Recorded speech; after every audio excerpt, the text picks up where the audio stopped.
Welcome to the Get It Done podcast. I'm your host, Jimi Ryan. Today we're interviewing Deborah Byrd. Let's get it done.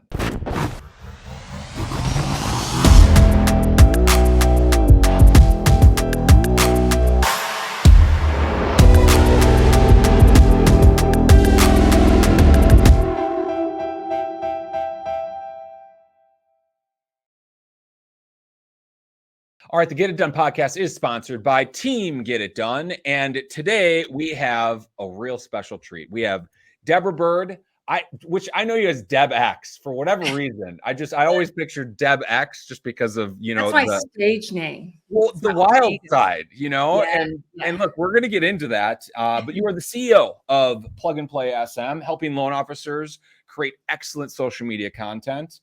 You are a past loan officer, so it's not like you don't know what the heck, like, okay, what does a loan officer do? Like you have actual real experience in this. And most people know Deb from being in the mortgage coach community. You're a leader in that group. You're always on with Dave Savage, Todd Bookspan, and really all of the greats that are in the mortgage industry, interviewing them. You are looked up to by everyone nationwide that is a loan officer. And Deb, I'm so pumped to have you on the show. Welcome. Well, thank you. I mean, just listening to that intro with that beat, I mean, how could you not be pumped up and ready to get it done, right? Absolutely. Well, and that's just what we're going to do. So, okay. You've been on my list to interview for a very long time. And I'm glad that we've had we've interacted at a lot of different conferences. It was the Modern Mortgage Summit that we were at, where we kind of put this together. And I've gotten the chance to kind of know you behind the scenes. And I got to say, you're a fascinating person. And there's a lot to you. There's a lot of layers to the onion that I want to make sure that I get into. And with that, the Get It Done podcast is really all about the starting layers. And we use Elon Musk as an example. He has a great story from going from a millionaire to a billionaire. And that's a great story. Awesome. But what we're really focused on here is the 0 to a million story, the come up story. And I think most that know that you're a twin. Yes.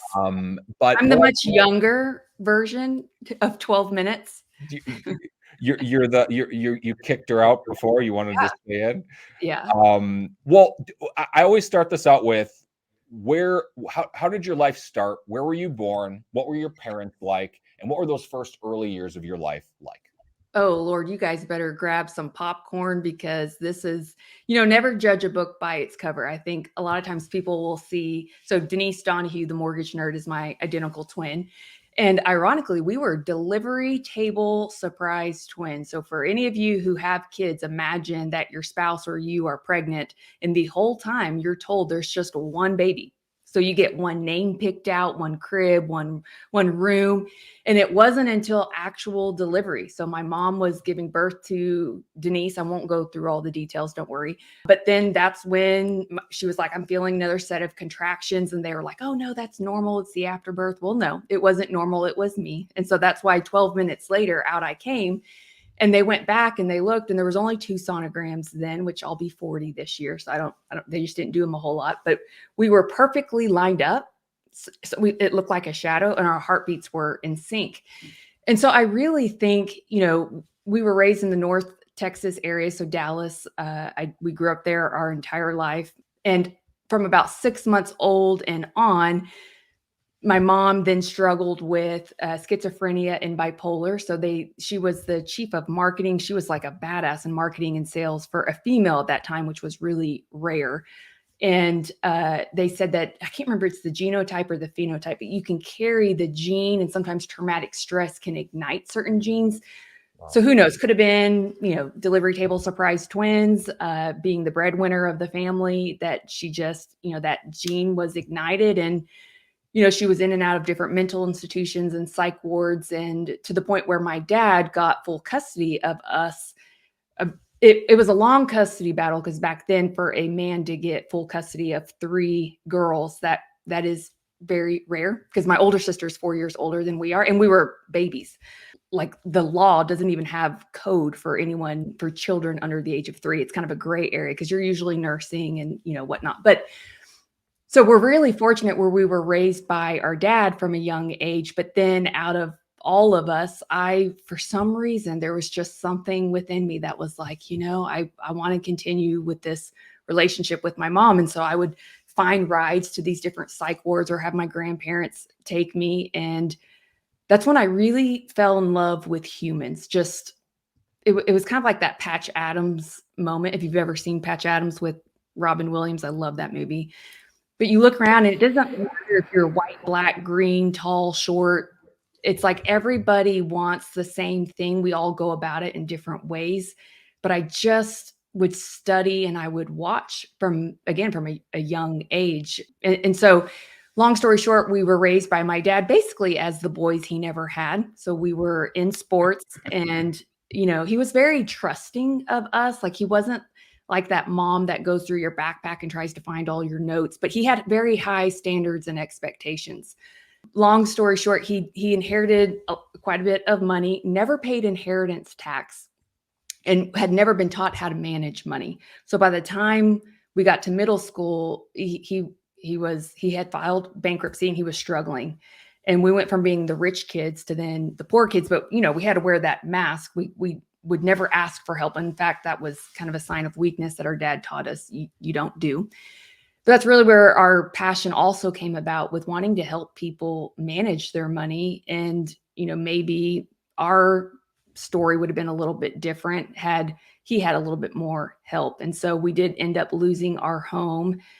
As seniors in high school, we literally got off of a bus and everything's on the front yard, all of our belongings. And again, this was like a big secret. Like we were still, the popular kids that had this deep, dark secret that we never wanted to reveal because we were so scared if people found out, maybe they wouldn't like us anymore. And, we had to quit basketball, which we were on varsity all 4 years and really thought we would have scholarships. So we had to work. So we took senior out and our first job was technically in 7th grade. And so, we've always been like little fire ants it's hard to put us out. So all we've known is to work hard and to excel. And there's no safety net. There was no, knowing that we could lean on if we took a risk and it didn't work out. It was get it done. So we paid our whole way through college with no debt because we couldn't get student loans because our dad owed the IRS money. And so we would work, 50 hours a week. We would go to school at night. We would study in the middle of the night to where 2 degrees later, not that I use either one of them today, but, that's all we know is to get it done. And there's no excuses and there's no safety net. I mean, wow. I've listened to a lot of your content and I've never known all of this stuff. So there's so much to unpack here. So first off, thank you for all that. I want to go back all the way to your mom. You were describing how you were just fascinated with the whole psych ward piece to it, and that you really I think you find the good in people. And I'm sure people have told you this, and well, if not, I'll tell you. I mean, you're so likable. But really though, and I mean that in a genuine way. Not always. It's come with some baggage. well, of course. How can it not? But I think that the reason why you are likable is because you find ways to like other people, and it doesn't matter what their background is or what they come from. And truly, you're looking at somebody that is legitimately crazy. I mean, like, and you're finding the good in that. And let's be real, as loan officers, we're all crazy. I mean, we have a couple screws loose. Let's be real. Very true. So if you can find that uniqueness and really try to find that and do that, it kind of puts you in a position where not only do you end up getting along with people and like them, but they in turn like you. Do you think that you learned that at that time? Do you think that is like just such a core piece to you? Because you mentioned that was you that did that, but your older sister and then Denise didn't do that. Yeah, I think because and look, I would visit my mom and there's times that she was in a straitjacket and there was a red line you couldn't cross. And wow.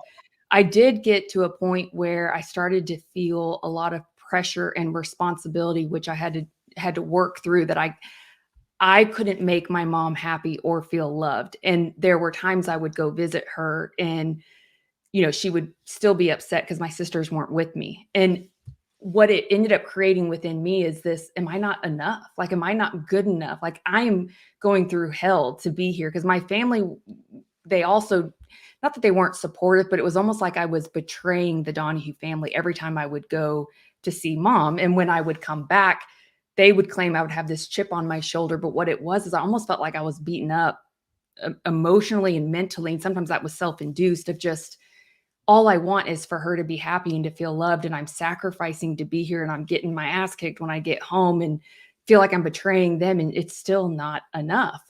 But then I had this deep rooted empathy of just wanting people to feel like they belonged. And it didn't matter. Like, I had seen and could tell you some stories from when I would, because our visitation used to be supervised. Like, I couldn't go visit her once she got out on her own. And she lived in some interesting places, rented some rooms from some interesting people. And so I had to learn how to have conversations with these unique creatures, and, not come from a place of judgment, but just a place of wanting to always learn and learn their story and learn what vehicle makes them feel loved and appreciated. And, and then you have the whole identical twin dynamic where Yeah. I'm constantly being compared to somebody that society wants to always find how you're similar. They want y'all to be just alike, but I also felt like I was so different in a lot of ways, but I couldn't show that. It was like I had to fit in. And that's why I love doing what I do now, is because, imagine being a loan officer where your identical twin who has 10 years on you in the business is basically a celebrity in the space. You guys look alike, you sound alike, you have the same products. Like, how in the world do you differentiate when we literally share the same DNA? So I had to figure that out and go through like some soul surgery that wasn't always easy, to say the least. And, but it's me. Sometimes your mess is your message, and I'm willing to share that. I'm not ashamed of it. I've always been kind of an open book. And I will say that's what's allowed me to connect with more people, is it's like they can tell me something and I've either lived it, worn the t-shirt, made the same mistakes, to where they feel like they belong and they're not alone. And it's really important to me that people know that they're valued, that they're worthy, that they're enough, because I struggled with that from a young age.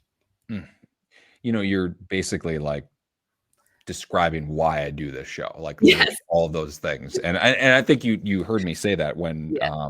at the Modern Mortgage Summit. But I mean, wow, I want to stay here for a second, because I think we're on to something with this. So how old were you, by the way, when you were visiting your mother? I mean, from 6 months old and on. So they were separated and going through the custody battle that took 7 years. But she Ugh. would be in different mental institutions. She would come back. So, I mean, really, I never really knew what it was like to have a mom in the home. I mean, let's just say this, what I think it is. You're not really capable as you're not even a young adult. You're a child. You're not, as a child, capable of dealing with the emotions and the complexity of that situation, Mhm. even remotely. And I would argue adults aren't either, generally speaking. When do you think, because you mentioned had to do some real like soul surgery on this. You mentioned you're about to be 40. We're similar in age. Gosh, for me, I don't think I did it until like a year ago. Like I feel like well, I guess when did you like really emerge from this and start to figure out, this is what happened. This is how I grew from it. This is why it is my story. And I guess coming back to it. So you exude confidence. Like, I am me. Your genuineness is solid, I guess. Mhm. And you don't appear fake in any way. You tend to just like press play and let it out. And I know that wasn't always the case. It couldn't have been. So I guess, when did you get over that? How did you work through that? And when did you get over that? Probably by making mistakes and learning not to hide them, because, my dad, probably the true definition of a narcissist, where as long as we were performing, because we were very athletic. I mean, the dude tried to literally put us in football in middle school, and we wore like Bugle Boy. We were the biggest tomboys ever. But he so he wasn't like very affectionate or very verbal. Like, we never said I love you to each other. We never kissed. It was always, if you perform well and make him look good, then you knew you would be loved. So we had this natural high achieving, personalities, all of us. There's actually 4 of us total. And I think it's because when we achieved, we received love. So we just knew to work. But I don't think I realized the unintentional consequences of some of the things that were going on in childhood until I had adult relationships, meaning the moment that Denise and I were no longer viewed as one, because we would always be called the Donahue twins, Donahue twins. And we could get in some knockdown, drug out fights. Like, I mean, hair pulling, black eyes. Like, I remember I took a blow dryer, put it on her cheek where she had like a burned bullseye. It was horrible. And then like 2 hours later, we would go to the mall and be perfectly fine. And I had to realize that that's not normal. Like, most relationships aren't like that. So it wasn't until I went to school to be a nurse. I wanted to be the Patch Adams of the hospital. And at the time, Denise was about to go to Texas A&M. We started at a junior college, but this was when the decision came. I couldn't follow Denise to A&M because they didn't have a nursing program.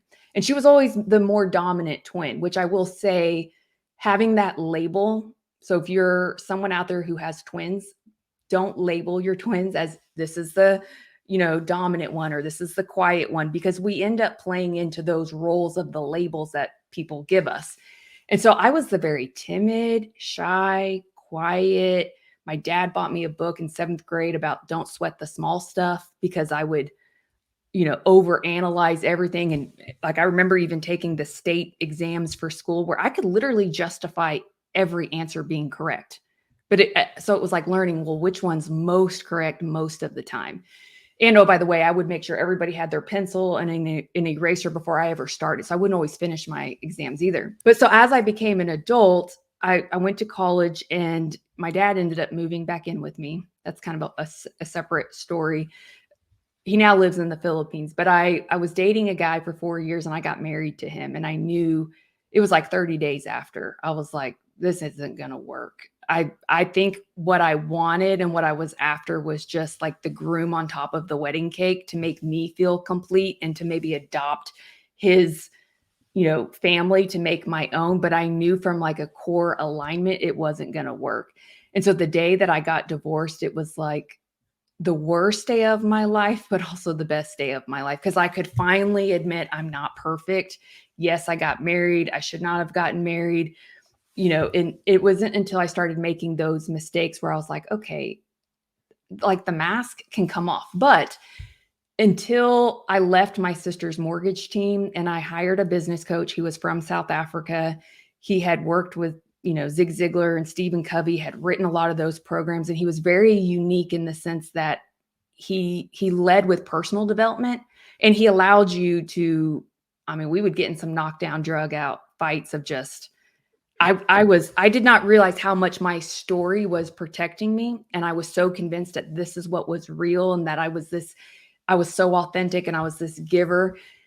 Sometimes you need someone that will, pour salt into those wounds so you can actually transform and grow through pain. But it took someone else consistently not giving up on me, and that I respected, to make me really look even deeper at the stories I was telling myself, and at what point, what is it costing me?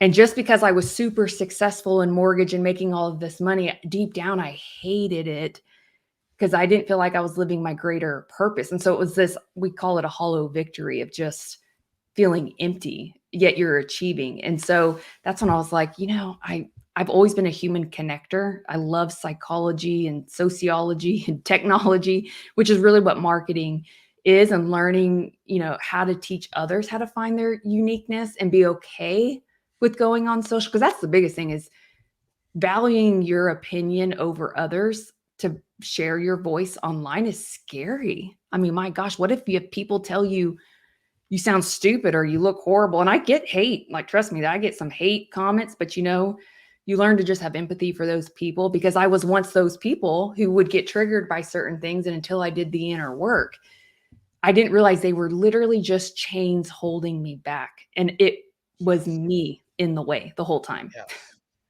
Okay, so I want to get to hate on social at a certain point, but I want to go to the hollow victories of being a loan officer. So the way you're describing being a loan officer is I share that with you.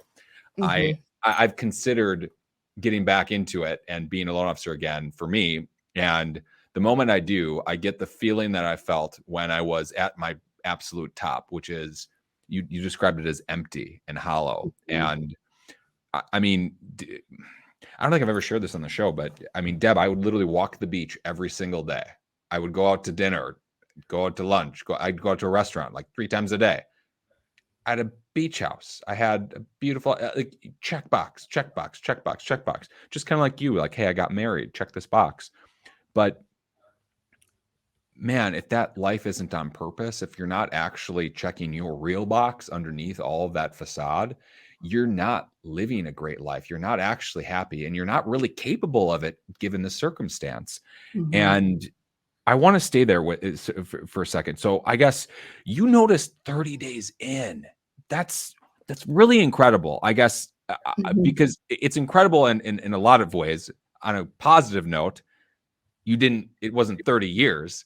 On a Right. negative note, it couldn't have been 31 days prior, you know? I Oh, mean, no, it was like 2 weeks before the wedding. I had told my brother, who's 18 years older, we have different moms, same dad. I was like, "Dude, I don't think this is the right decision." And I even told my fiance at the time, I was like, I'm not thinking this all." And I was an education major because I switched from I'd gotten my associates in nursing and realized real quick you couldn't form relationships with kids because you have needles and they're sick and they're in and out. So I got my education degree and I coached and taught science for middle school kids. And when you're an education major, every senior is getting engaged. So it was this moment of like, wait a minute, could I really see myself with this person for the rest of my life? And so I knew, and my brother was like, listen, sis, I will call everybody on the wedding list, which I had paid for the entire wedding. I had saved up enough for our honeymoon and our weddings. I didn't have parents pay for my right, wedding while I'm going to school. right. And so I'm like, I'm too far in. Like what? And this was what had to happen is I was so worried about what it would do to him and what people would think that I didn't do what my truth was because I cared so much of other people's approval of me. And I didn't want to call it off because that would be mean. So I literally go through with it. And I remember we're on the cruise for the honeymoon and he's so wasted and like peeing on the nightstand and pissing away all the money where I was like, and I later found out like I was opening up different drawers in his office and I see all these bills, which a huge stress for me is debt or money, because obviously with how we were raised, that I'm like, I can't do this. And I was so fearful. What are people going to think? Like I'm literally filing for divorce. Like this is like Britney Spears, Kim Kardashian level, Yeah. of like, but I just was like, but if I don't, what if I end up having kids with this person? And is it really worth settling? So it was the first time in my life that I chose me over the approval of everybody else. Wow. And that's so inspiring, truly, because I feel like it honestly doesn't even matter what happened before that. What matters is do you do something about it? And that's so scary. I mean, Yeah. my goodness, you're literally jumping off of a cliff and growing wings on the way down and having faith when you jump that, well, I'm going to figure it out. Yeah. I'm going to grow those wings. I think it was, and this is what I think why people maybe delay is it meant I had to take responsibility for a decision that I made. I couldn't blame it on Denise or my dad or my mom because I was really a follower of Denise for a lot of time. And at this point, it was like, no, this means I'm having to admit I made a wrong decision, but I can do something about it. Now it's to me to do that or not. Well, right. So, okay. I love this whole interview so far. So we both know Renee Rodriguez. I love Renee. I bring him up literally every single interview. And you're going to AmpCon, right? By the way. Yes. I mean VIP. Come on, you're going to go to it. Okay, so me too. I'll put notes to that in the show notes. Everybody should go to AmpCon. He said something to me that after he said it, I was like, I'm going to ask every single person that I interview this question. So he talks a lot about things that happen in our childhood that either people show up for us or they don't. And a lot of times it's between the ages of 8 and 12. The more I've thought about this and really meditated on it, I don't think it necessarily is an age thing. I think it's more so just something that happened generally when you're a child. And everything we do in our lives as we're older stems from this. Mm-hmm. What are you trying to honor about your past? And what are you trying to heal about your past? Really, I think it would be honoring my truth. One, always being on a constant exploration of even what that is, because I feel like that word is thrown around too easily. There's very few absolute truths out there. There's beliefs, but absolute truth meaning like a square can never be round sort of thing. So it's always poking holes. I think through the coaching and personal development, it's now made me almost, I don't want to say paranoid, but there were so many things I thought were real and true that then going through this process, I'm like, holy cow, that was this illusion I created in my head that I really thought was real. So like now what other possible illusions could I be believing in that are really holding me back? So I think it's just honoring truth in general, but then also valuing my own opinion and knowing that I've done some work. Like I've done some gritty work. I've tried to explore what I want to be when I grew up by trying all these different avenues of careers and knowing that that's okay. That's what this journey is all about, that it's not always the end result, but it's who you're becoming along the way. So I would say, my 8 to 12-year-old self, I was so focused on being the peacemaker or almost the healer for my mom. And then even for my dad, as he was struggling, I felt like I was the savior, and I didn't realize that feedback of me feeling like I could save people, which made me feel worthy, was very dangerous because that's me putting things in external factors, where then it was almost, as I became a young teen, it was like, am I creating problems just to solve problems, to be the savior? And then selfishly, as I would help these people, I would always say it was a gift, like I'm giving this to you and no strings attached. But in reality, it was like, even just with my sister, for an example, there's times like she would be rude and I'm like, but I've done this, this, and this for you. And she would be like, well, then don't do it for me. Like if there's a catch to it or if there's strings attached, then I don't want it. And I was like so sensitive and I was so hurt. But in my mind, I was such this giver. And what I learned was that's not truly giving. That's just trading, because there's still this expectation that you should be nice to me or you should be my friend or you should love me unconditionally, even when I make mistakes. It's like a true gift is to give without any expectation in return. So I would say I'm always healing from the past. And sometimes that's just the past, like 5 years ago. I mean, because truth be told, Deb X didn't really come about until I would say 30, 32. I mean, I worked with my sister on a mortgage team where I had to kind of conform to her conservativeness because I was an extension of her brand. And so, her being the dominant twin, I also was always making sure I had her approval as well, where I couldn't say things the way that I would, because look, I'm in marketing. We color a little bit outside the lines a little bit. Like I like to shake things up and I like Absolutely. to say the shock and awe factors. And Yeah.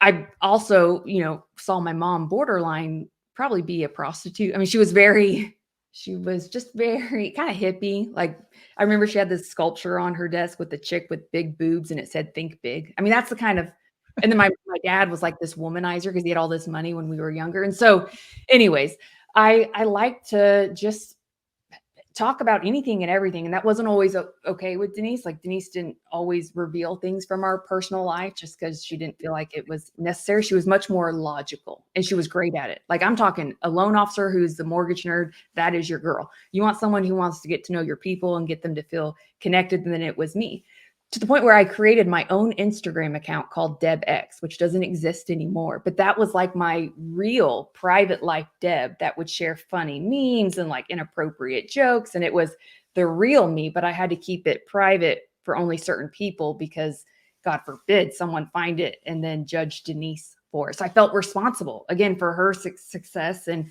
her brand that was so well known that when I burned the boats and left her team and finally worked on me as an individual. Like, who is Deborah Byrd as an individual? Like, not Denise's twin, not the second twin out the chute. Like, who is Deborah Byrd? And I don't think we ask ourselves that enough and frequently enough, because who I answered that to be, 5 years ago is not the same as what I would even say today, and hopefully not the same 10 years from now. Absolutely. And you know what? I gotta give credit to your sister too. I mean, she has made an incredible national brand that everybody knows. I mean, Yeah. it really is. It's not like she's even being mean by wanting to protect her brand. It's worth millions of dollars. Like Yeah. really, truly. Yeah. I mean, she's closing hundreds of loans a year, Yeah. hundreds. And Yeah. Like 600 um alone. like I know, like I mean, like an incredible amount of business. So you have to protect it. So Yeah. you know, but burning the bridges, this is so good because I think that really a lot of loan officers have to do this literally right now. People that are listening to this right now, they need to cut ties with the old and start something new. And I think that someone that had a identical twin, same genes, the whole thing, for you to do it, it's really inspiring, I think, to other people because it's like it's your identity. You're ripping half of you out off of yourself Yeah. and like just figuring it out. And I think you're right. You kind of have to be always seeking that because Mhm. you don't know the true answer. It's like self-awareness only grows. Like as you get self-aware of things, you find out things that you maybe didn't pay attention to, but then as you start paying attention to them, you start learning, wow, like what you were saying, like what else am I not paying attention to? And I think it's impossible to be perfectly self-aware. And I think you really do have to be always on a journey of figuring that out. So, man, okay, I want to stay on format for the show, but we're going to come back to burning the boats because because I think I think that's great. So before foreclosure, did you not have any jobs? Was it pretty much just like, hey, my dad's buying us new cars, we're doing this, we're doing that? Like, was it pretty much just like everything was absolutely perfect, or Yeah. Like, I mean, perfect in the sense of it was very odd for us not to have a mom. And, being a girl, you really want to have a mom. Like you see how other yeah, moms are with their kids. But I mean, my dad would give us his credit card and it was like, take yourselves to the mall, go get whatever you want to get. We started to realize things were changing. And he did try to open up his own business, which failed. It was like a windshield business. And he loved women. I mean, he loved cars. I mean, he had gotten all this money and he was a typical Boston broke kid that was raised where they never had money. So what do you do as soon as you get money? You blow it, yeah, you on spent it. drugs, sex, and alcohol, probably. Yeah, yeah. But I will say he did instill in us, like, I mean, he used to wake us up before school. Every morning we would have to make 50 free throws. We would have to juggle because we played soccer as well. I mean, he was relentless at teaching us that there's no one else out there that is going to outwork you. And if you want to win and dominate any game, you win in the game of effort. And you'll learn how to work smarter, but you're always going to work hard and you will always outwork your competition. Unless your competition happens to be an identical twin who's also working just as hard as you. But he did instill with us just good work ethic and integrity and almost creating a personal brand from a young age of everything you do is memorable or you will be known as that individual based off what you say and how you act and how you respond to certain events in life. So I would say, things were good in the sense that we were the rich kids, but feeling loved and accepted, I just always battled with that. I never felt enough. Like Denise was the funny one and, kind of the class clown. And I was known as the meek and sensitive one. And then my older sister was just brilliant. I mean, she could take any test and was a genius and was kind of dad's favorite, so to speak. And so I was mom's favorite, but mom was crazy. So like, is that even worth anything at that point? Well, So, I mean, to call it out though, Deb, I mean, you have mommy issues, and most of oh, the time, if I'm interviewing a dad or a man, they have daddy issues. I yeah, do, I grew yeah, up around a dad, so I feel like there's an emptiness there that I didn't have. yeah, And man, I probably could have used a freaking like drill sergeant, wake up in the morning and do your juggling and yeah, your free throw shots. I could have used that as a kid, and I've had to kind of compensate for that.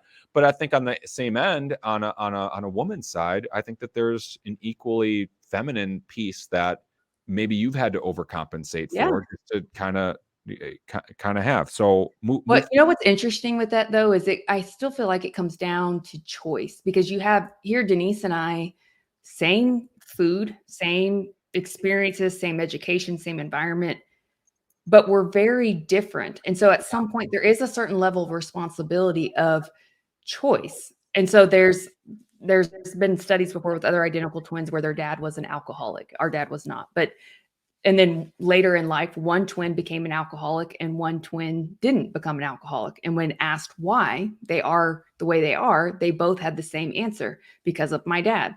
So one said, because of my dad, I'm an alcoholic. And one said, because of my dad, I'm not an alcoholic. Yeah. So it's the power of perception and choice really then dictates the results in your life. And so I would tell people listening, what results in your life do you not like, and what would have to change? And chances are it's probably how you're viewing or thinking and then choosing to feel about that thing. But it takes work and accountability and sometimes mentorship. And look, it's scary to put yourself out there and to change and to admit, maybe I need to change. Yeah. I mean, oh my goodness. Yeah, and maybe it's me, right? And that's just the other thing. Maybe it is me. Maybe I Yeah. need to change. Maybe the old me needs to die, and that's going to really hurt. The Get It Done podcast is brought to you by Shape, the most powerful mortgage software with everything from texting, lead management, a dialer, LOS integrations, and over 5,000 other apps to help LOs take more deals from new lead to close loan.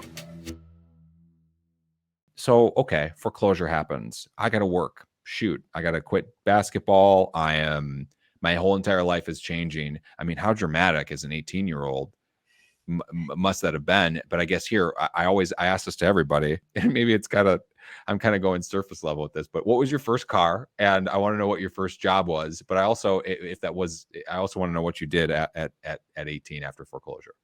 Well, so at our first job was in 7th grade. At age 12, we would line soccer games because that's when we realized money had been used. And my dad, I mean, he would steal groceries. He would literally go to the grocery store when we were in middle school, put things in the cart and just walk out like without bags and just put it in his trunk. I mean, so he was trying to borrow money from people as much as he could because, again, he wouldn't work, or he thought he was working, but the business was failing. So we knew Wow. if we wanted a yearbook, we had to pay for it. If we wanted school lunch, we had to pay for it. And so we started in 7th grade as linesmen. And then Denise ended up building a business online where she learned with eBay. Like, I could sell Dallas Mavericks jerseys and Dallas Stars jerseys, like back when they were good, and to people on eBay, and they'd pay a lot for them because they may live like in New York and they can't access Mavericks or Cowboys jerseys, And so we would find jobs that we could do that we would usually have to walk to until we did get a car. We did have to buy our first car, which was a 1988 Nissan. Like, it was a POS, man. We would do this whole stunt and we shared it, obviously.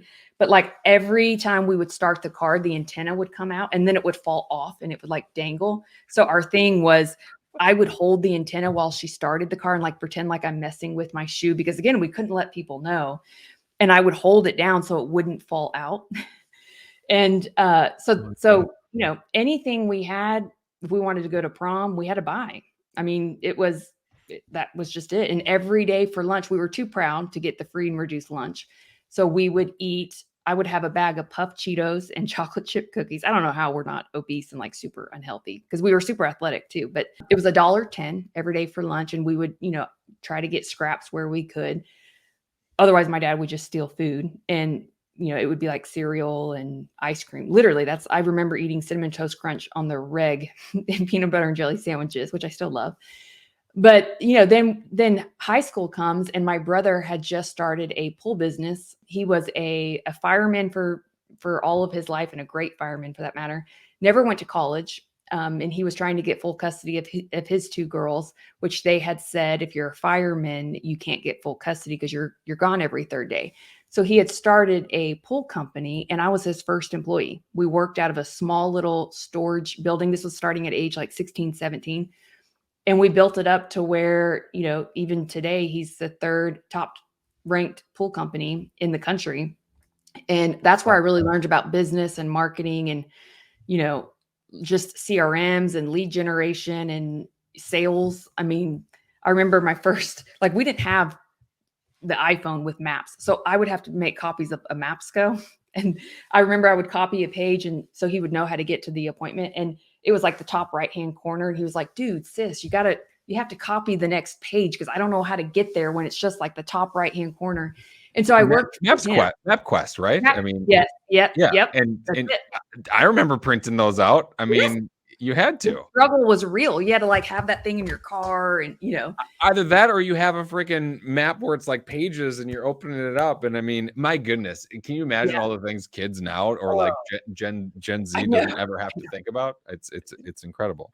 So that's what I did. I worked there for him for like 50 hours a week, helping him build that business while I went to college at the same time. So, okay, you also did something in legal, didn't you? Weren't Yes. you? Were you an attorney or something to that? So I ran a family law firm. So once I graduated college, I was a middle school science teacher and girls athletic coach, and I absolutely loved that. Like I literally taught science because it was the only subject you could fail, and it just led to new experiments. So I was that teacher that's like, how do we blow this gummy bear up? Like let's look at like let's not overthink this with the scientific method. But I also coached, and so I was told I would never be able to have children. I was not trying to have children, and I got pregnant and I thought, well, shoot, this was not in my plan. I wanted to go back to school, get my master's in child psychology, and eventually be like a child therapist. But now I was expecting. And so I was pissed off for like 8.5 months of the 9 and thought, this just better not be a girl. Sure enough, it was a girl. And that's when I had to give up coaching. And just as a teacher itself, and as the politics and the things were changing in the teaching space, I was like, I just don't believe in what we're doing anymore. We're creating a bunch of arms and legs that just can't think. And I don't know how to change this on my own. And then fast forward, I ended up having another child and another child to where I had 4 kids in 5.5 years, all not trying. And that's when my twin was like, dude, you send me more closed deals than my top real estate agents. Like, have you ever thought about mortgage? And I was like, no, I will not. That's the dark side of the world. I'm a servant. I'm a nurse and a teacher, which actually makes for a great loan officer. So I did the loan officer space, got my certification in divorce lending, and really wanted to go after business that wasn't traditional. Like, how do I recession proof this business? I'm going to get really good with divorce attorneys, probate, HR managers, leasing managers, OBGYNs, believe it or not. And I learned their business and had to learn how to provide value in unique ways based off what mattered to them. And that's when it was 2017 when this divorce attorney, this law firm was like, hey, we really need a director of marketing and sales. Would you come work for us? And I was like, at the time I had moved to Houston, come back.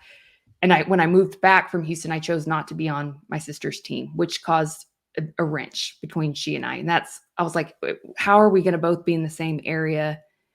Like, relationships matter to me. That is like one of my number one values, that I thought maybe if I get out of the mortgage space, try something different. I knew deep down I wasn't in love with the mortgage side I didn't feel like I was able to make as big of impact as I wanted to, because look, I was a teacher where I would impact like 180 kids every year, where I felt super important and valuable and making a difference in the world, to then kneecap to kneecap with clients and teaching them credit. Like, it just wasn't enough for me. And I felt selfish admitting that. Not to mention your sister is freaking superwoman with it. Oh, yeah. It's tough to compare anybody to compare themselves to her, let alone her twin sister. Yeah, which is why it was so much easier when I worked for her, because I had such a conviction of selling her, because I truly believed, and now that you know a little bit about our story, like, she truly cares about helping people manage their mortgage for life, because had we would have had someone like that in our life, maybe things would have been different. So it's a bigger crusade for her. And I didn't realize how much I'm really good at selling other people. It was, again, a confidence issue of how do I sell myself? So I did go work for a family law firm and ended up being her CEO, and learned all the ins and outs of family law. And I loved it, because it was basically therapy for these clients. And I would hear there is nothing I could hear today that I probably would be shocked about, because family law, I mean, you're talking child custody, divorce, adoption, and we targeted fathers' rights. We really wanted to work with the men who typically were married to the batshit crazy female. And I feel like I'm allowed to say that since I'm a female, but it was, I do like fighting for truth and justice. And, good dads deserve to be in their kids' lives, and those kids deserve their fathers just as much as their mothers.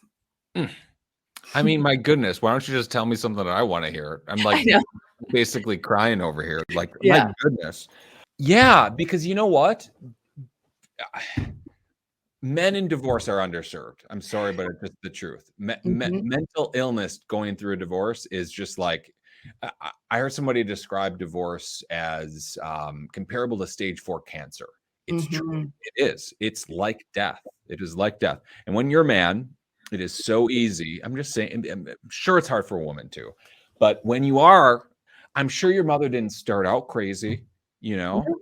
I'm sure that she started out fairly normal. You know what I mean? And then eventually it things change. Like people really do change. And all of a sudden, you know, your dad's put in a situation where, and here, look, if your mother's crazy, I'm sure that he was accused of everything. I'm sure that the burden of he had to prove his innocence rather than, gosh, That's where a lot of his money went. I really believe. I mean, a 7-year custody battle, legal fees are not cheap. So he could have taken the easy way out and just let us go with our mom. Like the hard road was fighting for your kids to have a normal life and future because she was crazy. I mean, at that point in time, she's clinically insane. Right. 100%. Well, here, I shouldn't share all my stuff, but this is about you. So, I more so want share your stuff. I want some therapy too. You know what? I'm going to share my stuff. Okay, sounds good. Yeah, sounds good. The door's open. So, okay, I married a woman who has a triple major in applied math, engineering, and physics. She is the most smartest woman in the whole wide world. She literally believes that the earth is flat. And that happened while I was being a super productive, super successful, driven, focused on my business loan officer. I think like you, I wear a lot of the fault. You know, I look at it like, you know what could I have done differently to have changed this? But the truth is, and I've had to accept this, is that she made her own choices and she's an adult and there's nothing that I can do. I could have provided a better environment. I could have been there more. I could have worked less, but I have my own goals. I got lost in it. And you know what? I did get to the point where it was empty inside, but I had to get there. And anyway, I've been accused of everything. I mean, there's nothing that I have not been accused of. And you're kind of guilty and you have to prove your innocence in a custody battle as a man. You're like, oh, you're this angry, raging, you know, addict, narcissist dude, you know? And that's kind of like, you have to basically go through the process as if everybody doesn't believe you and you have to like prove it, prove it wrong. And I think that that's part of the reason why I am focused so much, Deb, on really people finding their truest real happiness and burning the ships, burning the bridge to the old you. Like there's no option to go back. And because I've experienced the death that really is, I know that the other side of it is just so much better.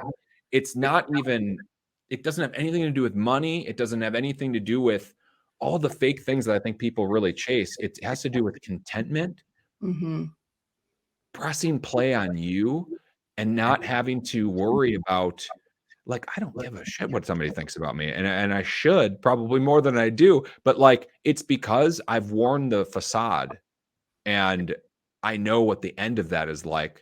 And I hate it so much that I just refuse to be anything other than the realest, truest me. I'm not going to act like things are great when they're not. And anyway, I think that that's kind of what you're describing as well, is that it's kind of like you got a lot of fulfillment out of really helping your dad out through other dads that are getting basically screwed by the legal system. Yeah. I mean, I fought for both my mom and dad. I mean, I will say what I appreciate with my dad is every time I would come back from my mom's, I would have a lot of questions, and a lot of it that he tried to hide or maybe manipulate the version of the truth to my sisters. He couldn't do that with me because he knew I was going to the other side. I mean, she went into labor with Denise and I because he kicked her out of bed demanding breakfast to be made. And she was the breadwinner, you know? So I would come back and I knew he was cheating on her and he was verbally and physically abusive. And, he also volunteered at the fire department. So when they went to court, all these, photographs that had bruises of her were somehow lost and not found. And so there was a part of me that as I was learning more from her, he at least allowed me to have honest conversations with him. And I do believe people are good people and they can only answer their truth based off their capacity and their level of really understanding themselves. So, was it necessarily true? No. But was it true to him? Yes. And he had his own skeletons and his own issues that he had to work through from his own childhood that I never really blamed either one of them. And I feel like everybody has a little bit of crazy in them anyway. Absolutely. So, it's like, why not? I wish we would start there sometimes and just, again, allow people to feel safe and like they belong and like, why isn't it okay for people to voice their opinions? You don't have to agree with them, but like this whole cancel culture and like, it's like just change the channel if you don't like it. But people have the right to voice an opinion. Yeah, and I would say too is that people also have the right to be wrong and to figure Oof. out their negativity and to try it and like, yep, I messed up. I think that I think that people shouldn't be crucified for mistakes that they've made in the past or for being That stems from education, if you think about it, because like in my classroom, I used to always tell kids, I don't want y'all covering up your mistakes. Like we use pens in this class, but you're taught at a young age, if you fail, that's bad. Like you're a bad student, you're a bad right. kid. All those red X's is bad. So we start to associate mistakes and failing is bad when it actually is the prerequisite for success. So we all live in this fear of failure and we don't want to make a mistake that then causes us to play it safe too much. Yeah, I mean, we're trained to be factory workers, not leaders, Yeah. not high EQs. Oh, okay, so my goodness, we could go on so many tangents with this. We're on to family law. You pushed my button, Yes. I Yes. mean, we're on it. But okay, so we're coming back. So I want to go to well, okay, no, we're here. So you went out to do your own thing. Mhm. It's scary. And you probably didn't know what you were going to do. And I want to stay here because I look at plug and play SM as it's cool. It's I think you're doing what you were made to do, and I think that you're helping a lot of people. But there's no way you started like that. No. And we're kind of to that point where I want to bridge that gap, but I also want to talk. Okay, I want to bridge the gap, and I also want to talk about hate on social because I think that there's going to be that we're going to have to bridge the gap with that. So, how did you go from all right, I'm not on my sister's team anymore, I'm restarting, I'm going into family law, I did that, now I'm going to something else. I will say, I don't think there's anyone more resilient because I had learned so many different careers. And meanwhile, guys, I had a 3, 2, 1-year-old and a newborn. So Yeah, like I'm pumping every 3 hours, just consuming YouTube. And I will say that is the one constant or friend that I could depend on, even when I tried to push everybody else away, is social media. Was my social story was sometimes ugly because I would get exposed to things. I'm like, it bothered me. Like things, it would upset me. And I then would stop and be like, why is this triggering me? But it was a place where you can learn for free, where if you think about it, in the old days, you would have to pay big, ticket prices to go see Tony Robbins or to go learn from Bob Proctor or Brad Lee or, now you have access to these people because of social media. So I was always a hard worker and would study yet again another new industry. So I went from teaching to mortgage, which, having your twin as your leader, I felt like I'd gotten a master's degree really quickly because she invested in me to take a lot of different trainings. But then I went to family law, where like I didn't even know the basics of like a true divorce process when you have kids involved. So I was studying the game, and that's where I go back to no one's going to outwork me. Like I will outwork anybody, and that's what built confidence. Is I knew it didn't matter the industry. Knowledge is power when you can apply it. And then I always felt like I had this superpower of just being able to connect with humans. And so as I was building her business, and I literally built this law firm's business and just systems and process and CRMs, I was like, why? And I would work 16-hour days because I'm also a workaholic. That's probably also been my life's biggest therapy is just avoid and just work because I can control that. But that's when I stopped and was like, I'm really good at building businesses and everybody else's business, but when am I going to put myself on the map so that I can be the person who's going on vacation and has a team that helps, manage things and have somewhat of a freedom of life. But I think I was so addicted to chaos and addicted to work and the feedback of feeling needed because I liked my boss needed me, that until I grew capacity and I was like, all right, I've always been good at connecting people. I'm a human connector. And I truly believe in this financial literacy and do believe too many people don't understand how credit works, money works. So I didn't want to be the LO that was kneecap to kneecap because, again, it wasn't enough for me. Like that audience, I just felt like I wasn't living my greater purpose. But I knew if I could basically do what I had done for Denise, kind of, hidden for others, there's nothing that would make me feel more proud than knowing that the families who need great financial advice, that I could be creating content that would connect them to the loan officers who actually cared about giving that advice. Because most people are not going to hire us if they're transactional based lenders. There's a reason why I'm very well known in the mortgage coach community, which I do believe that is a community of well-educated advisors. And I don't care if you do 1 loan a month or 100 loans a month. I root for the underdogs, just like the big dogs. If you care about helping people and you want to give great financial advice, then by all means, we will help connect those families to you. And so that's what we do on there. My goodness. I mean, Dave puts out new content like every day, and then you do too. And you're always interviewing somebody epic on just scripts I mean, my goodness, I cannot endorse it's the trust engine group now, isn't it? I always want to call it the mortgage coach group, but I mean, it's powered by Trust Engine. So a free group that literally teaches you almost everything you need to know about being a successful loan officer. I can't endorse that enough. So, okay. When will it be me? Not everybody else. So I want to build on that. So when did it happen? When were you finally like, I need to do my own thing? 2018 is when I decided. I was like, you know what? I was doing it for Denise and I was very proud of her because she would always do interviews and she was known as, the marketer.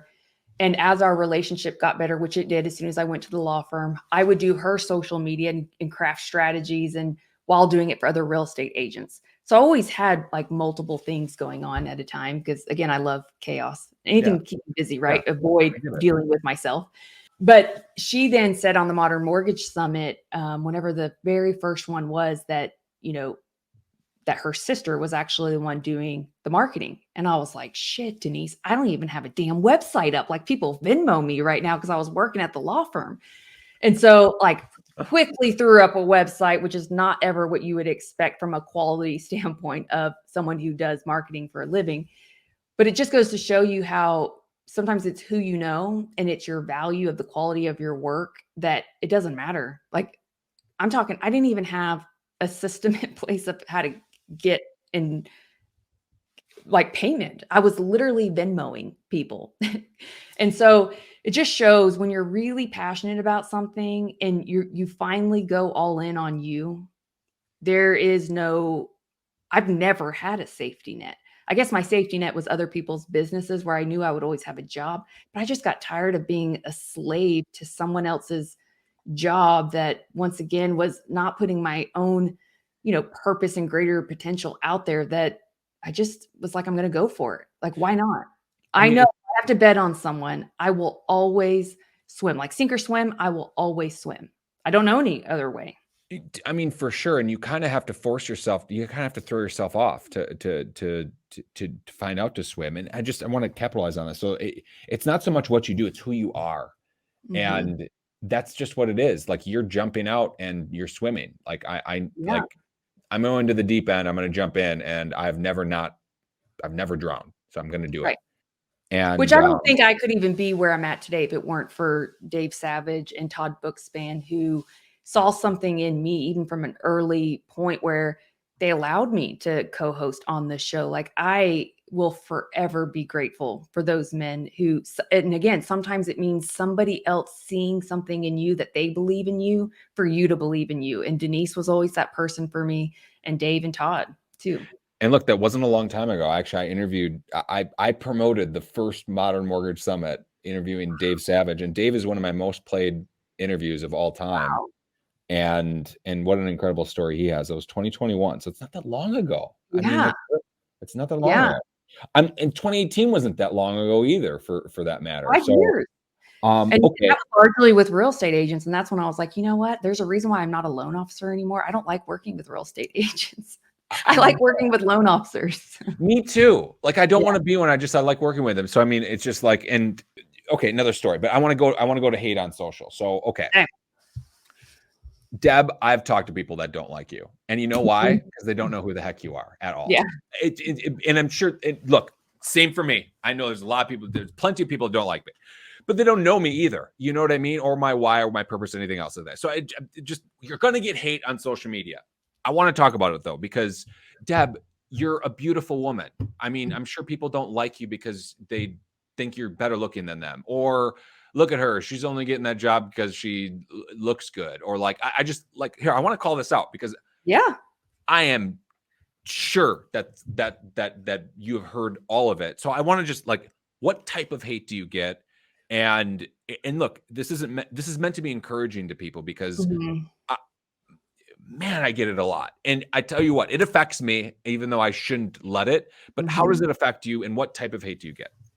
So first off, I really believe that everyone has the right to either like or not like me. I mean, my intention is never to offend or to cause, like, I don't want to hurt anybody. I'm the most, like, I truly bleed for people. And when I see that I've upset someone, I've now gotten to the point where I have to stop. And sometimes I reflect on, maybe I could have worded that differently. Like, now looking back, I could see where, because of what I said, I can understand why they would feel or take it the way that they did. It's not how I intended it to be, but sometimes intention gets lost based off message architecture. And so it's a learning opportunity. So I'm not too proud to realize that I could work on the way I deliver things. But then I also know there's certain things that I may believe in and stand true, and that may rub people the wrong way, or maybe people don't agree with, and that's okay. Like, we're not meant for everybody. So it's about attracting your tribe of those who want to watch your channel, but also giving people permission to have their own opinion and to sometimes allow them to own their own story. And it may be a problem that they need to own. It's nothing I can fix, because you got to remember, I used to be a fixer. Like, I wanted everyone to like me, and Right. and I would take it personally. Like, it really bothered me. But Going to belong. I mean, and now it's like there's something within them that, like, you can't trigger something in somebody if it doesn't already exist. It just can't be triggered. So you that, got it is what I like to say. That's the best yeah, way to say it. it's like, just let them own it, and look at yourself. Maybe there's ways you could be, a little bit more better with your words. But at the end of the day, I'm going to honor my truth for what my truth is today. And I always give the example of, like, when you're on a ladder, I could be on the first step of a ladder and I have a certain view that I can see, which is my truth. It's like the world is flat, right? You Right. see the ships go out, they disappear, like they fall off the earth. I have evidence. We used to tell people the world is flat. Yeah. But then you start to get more information and more knowledge. And now I'm on like step 10. So now my view is a little bit different. Well, I can't argue with someone or be upset if they maybe are on step 1 and they can only see what they can see. It's like getting mad at your child for not being able to run when they are crawling. It's like, so it's just knowing that age is a number. That doesn't mean we've all experienced life the same way. And I do feel like I had to grow up really quickly. And I know I'm misunderstood in a lot of ways.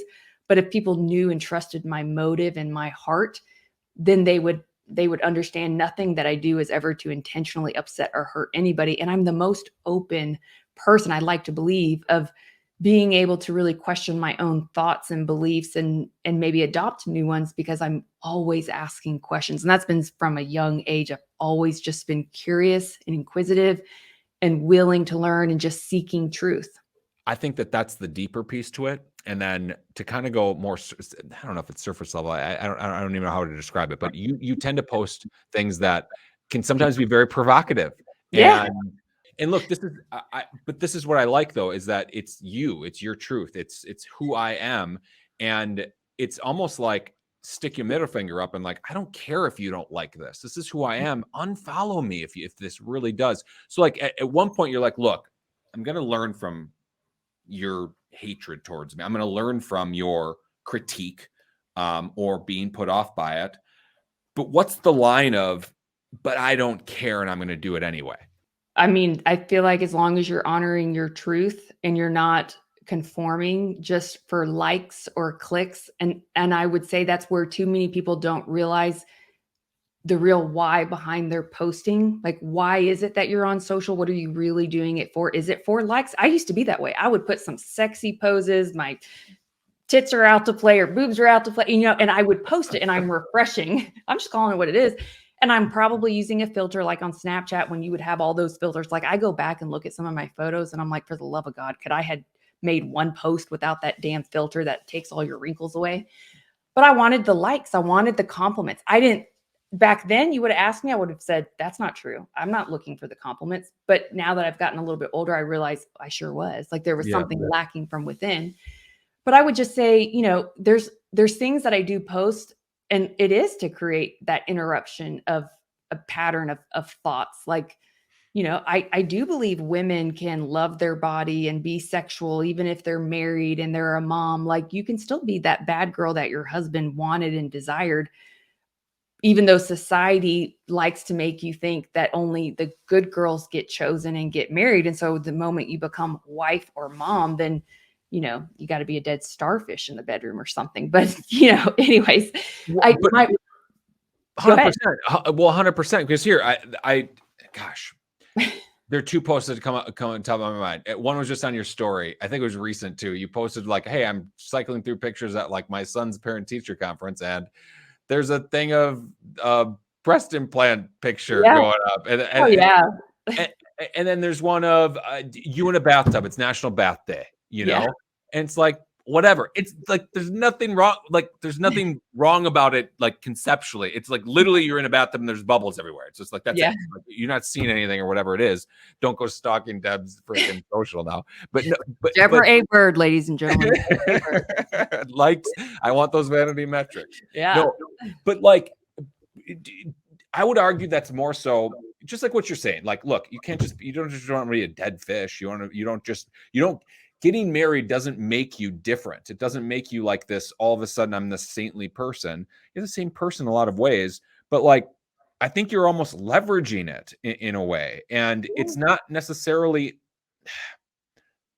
it's not bad. I think it's actually good because it gives other people permission to, I don't know, tote the line a little bit. I mean, it's not like you're naked or something, you know what I mean? Or it's not like you're doing things that are blatantly offensive. It's more so it's getting attention. But I think you can leverage the attention to sign up for, plug and play social media, and I will help you get noticed too.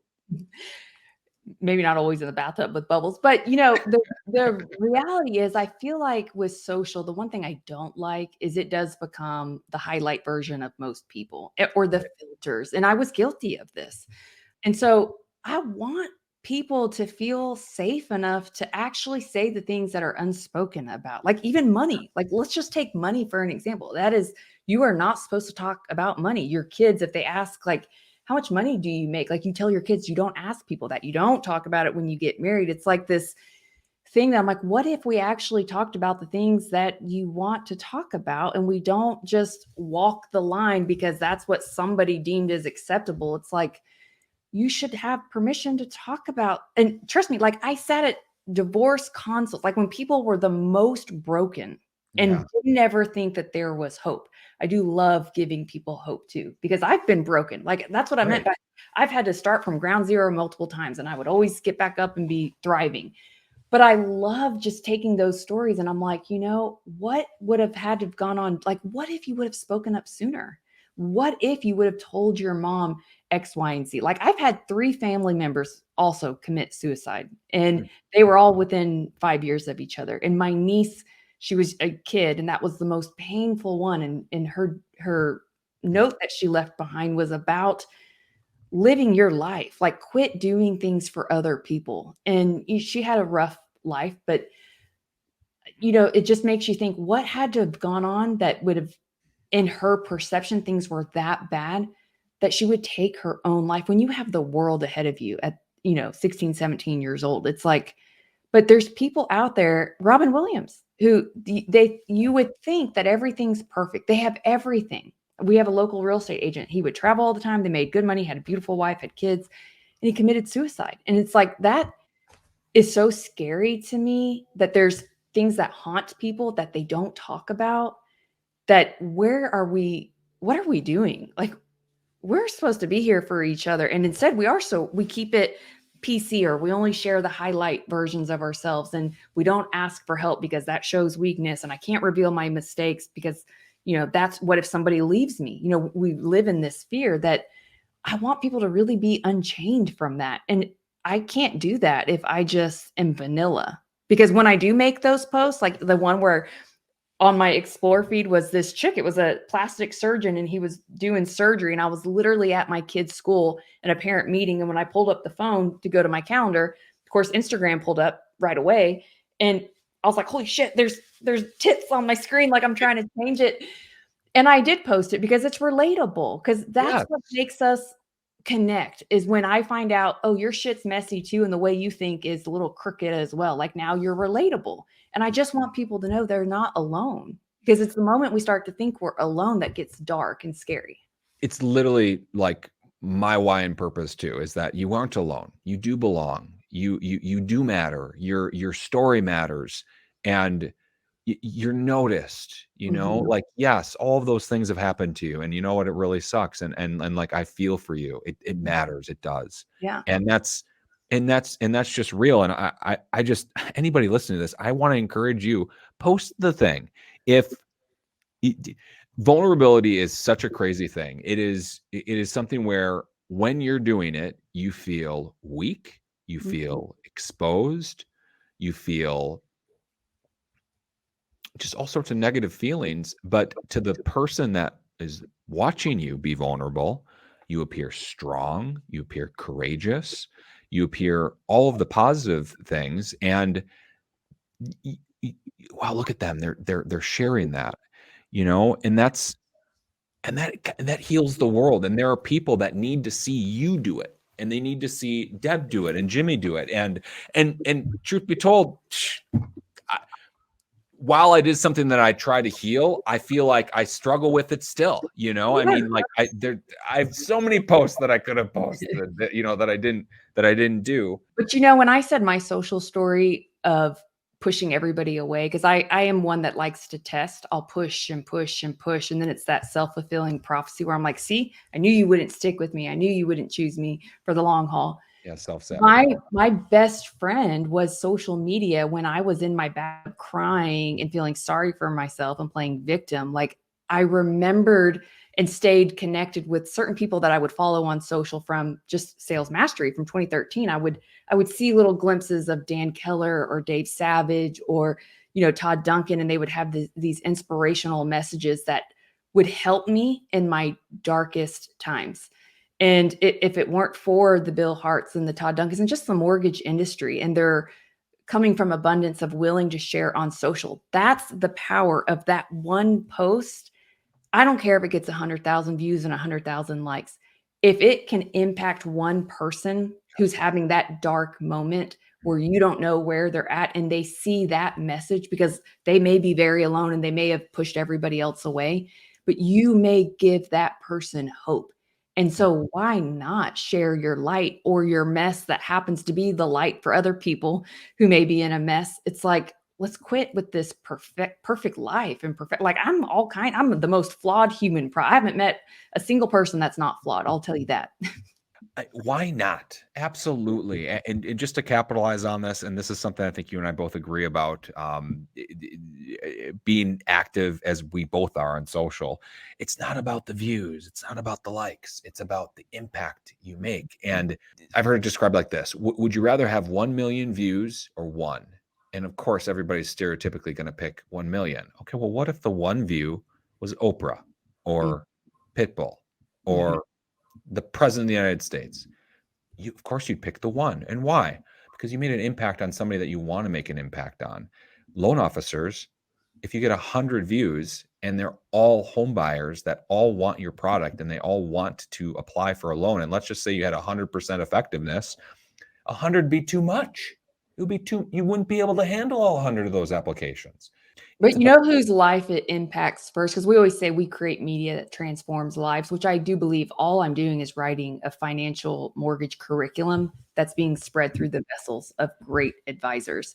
And that's really important. But the lives that we change first and those who are on social, it's yourself. Because Yes. there's nothing better than seeing like those Facebook memories of like who I was 12 years ago, They're brutal. along with a little bit of accountability. Because like with my clients, I call it a battle plan, where every Friday I send them their battle plan for the following week of things that I want them to post in different topics, which that means that that's accountability. Like you have to then have something to say about, and yes, I provide the video scripts, but I always tell them, deliver it with your flavor. Like this is just, here's your roadmap from a strategy standpoint. But in order to get on social or to post something, that means you have to study your game a little bit. So the real joy from my lens is watching it transform the loan officer from inside out and who they become, and learning to be okay with putting themselves out there, because, usually it's a little wonky at first, the first couple of videos, like it's tough. And so just watching their confidence, and then when they're prospecting to host their own show, and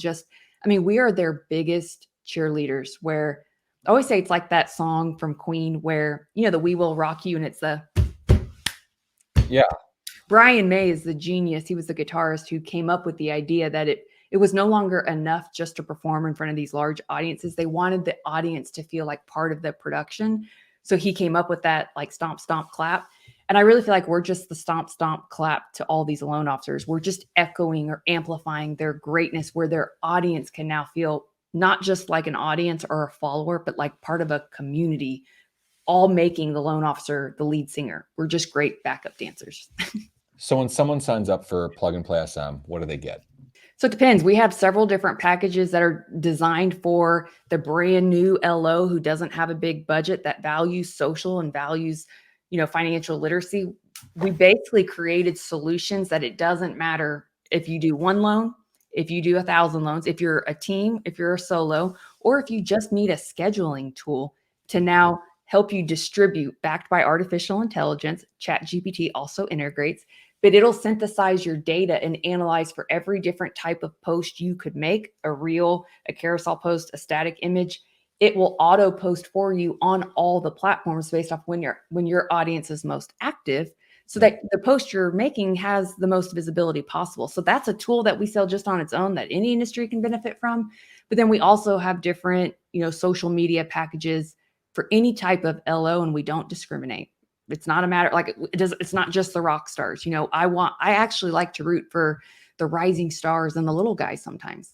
Absolutely. I mean, and there's so much opportunity to become a big player on social, especially if you're not there yet. Yeah. And I cannot recommend or endorse Deb and Plug and Play social media enough. I mean, I've seen the stuff that you've done. So there's a couple questions though before we go that I ask everybody that comes on the show, and I want to make sure that I get these out. Okay. First one's this: do you feel like you ever got a big break? I guess it would depend on how you would define a break, but I would say, what I'm doing now, because it doesn't feel like work. For the first time in my life, someone who was so addicted to work and working in the chaos, I think the moment that Dave Savage and Todd Bookspan allowed me to be on Mortgage Coach consistently, that is hands down what grew my business. And, I never paid for any marketing. It was just, now I had to show up and give value. So that's where what people don't see is that I have to consume a lot of content and study content, so that when we're live, I have something new and valuable to share, or I understand how to ask the question after the question. So had I not done that and continued to do that, I wouldn't still be on the show, because they are very, bold in that they literally want to provide as much value as possible to the mortgage community. And so if I wasn't playing at that standard, I would not be asked back on the show. So it's an honor. And I would say, being in their world and their circle has just given me other opportunities to be involved in other things that I don't know. I think it would have taken a lot longer if I had to do it on my own. I mean, absolutely. Two incredible people, Dave Savage, Todd Bookspan. The community that they've built is arguably the biggest and best in the mortgage industry.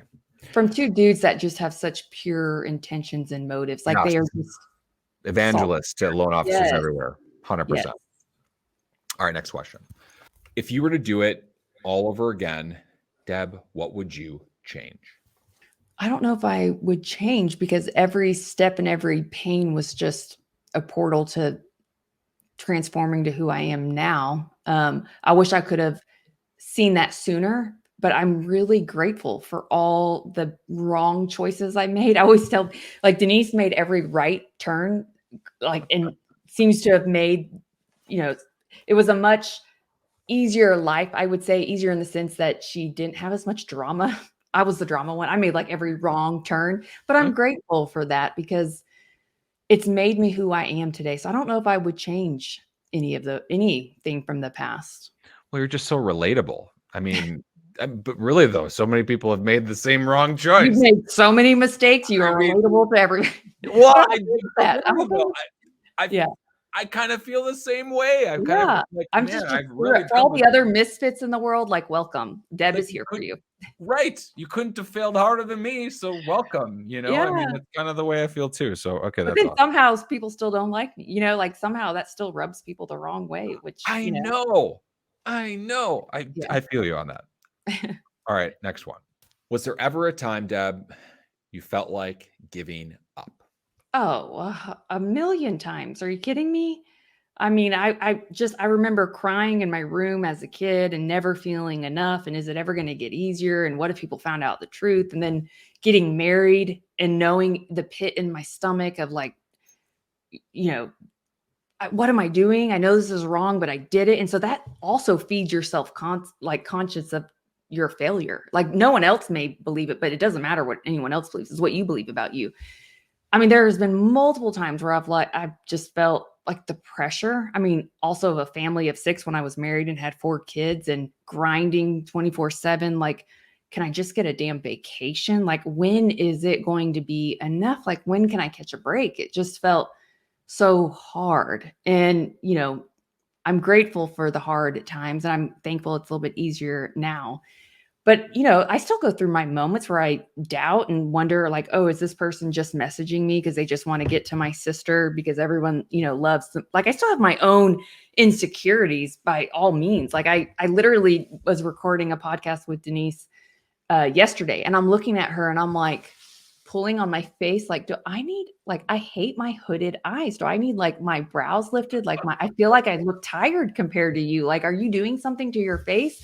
Like I get the Botox, but I'm like, do I need to like drink more water? Like I'm comparing myself, which is the enemy of everything. But, I'm just honest about it. Like I get Botox and, yes, I have the same issues where I look at my face and I'm like, good God, Deborah, like you probably need to sleep more.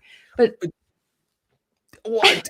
I watched your whole facial, like when they lasered the thing and you were like bright red. I watched that whole video. I thought it was just like, I mean, but that's a good one to watch if somebody's going to watch that. I mean, it's really literally, I had no makeup on. Like who goes on social live with no makeup? And I literally just had my face beat up. And I'm like, I think it's a several minute video too. I mean, it's just like, I literally couldn't stop watching it. I don't know why I couldn't stop watching it. Maybe it's weird, but like, I don't know. I was just like, here's this chick being super vulnerable.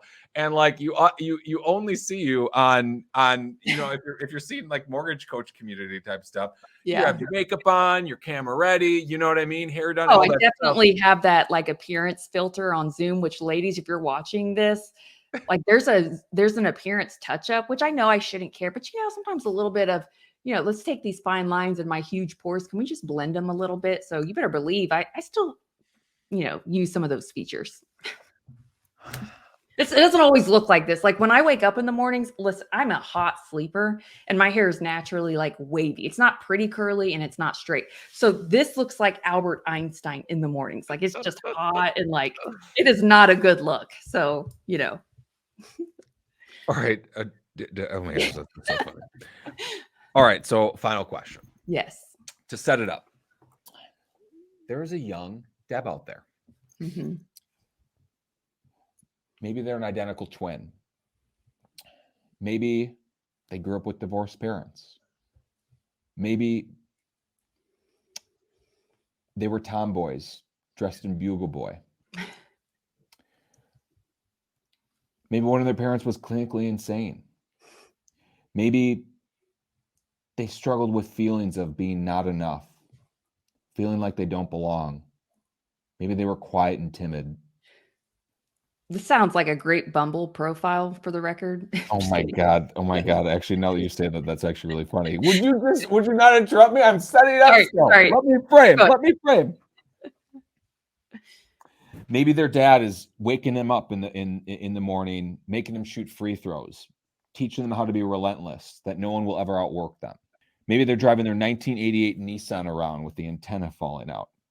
Deb, they want to follow in your shoes.